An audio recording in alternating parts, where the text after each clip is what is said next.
This is the sickening part of the whole thing to me too, the fiat system.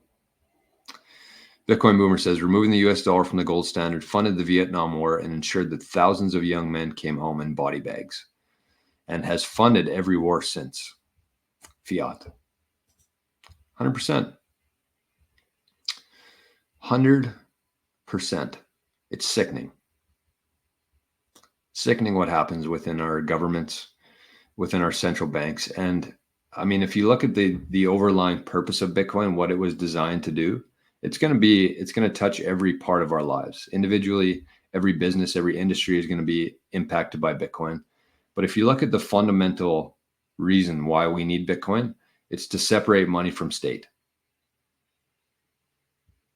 That's it. That's what it was designed to do. We're going to build of it what we want to, what we're able to do with our own abilities and imagination with Bitcoin. But that's the sole purpose of why Bitcoin was created, was to separate money from state. And when you separate money from state and you take that ability for them to print money to fund wars, just think about that. If governments had a fixed currency that they had to go off of and they couldn't just print money, they actually had to have gold in their vaults. The new version of that is Bitcoin in the wallet. If they actually need that to create new currency to fund a war, do you think that they're going to do that? Do you think that they're going to go out and spend some of their Bitcoin on these absolutely useless wars? Endless and useless wars. Do you think the governments are going to do that? It wouldn't last very long. And what happens when they run out of Bitcoin? Their country just collapses. That's how it should be. That's how the world should be. If you go out and spend all of your money and you go $35 trillion into debt, your country should collapse. You can't just create more of it. It doesn't make any sense logically.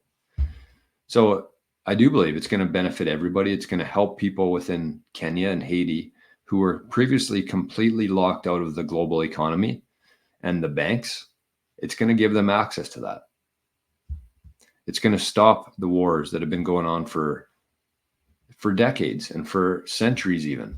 When you have the ability to create money and fund a war, that's what happens. And the whole reason for wars, print more money.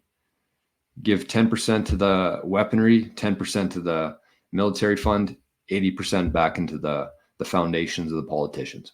It's disgusting. Disgusting. Alpha Omega says, would you consider doing an interview with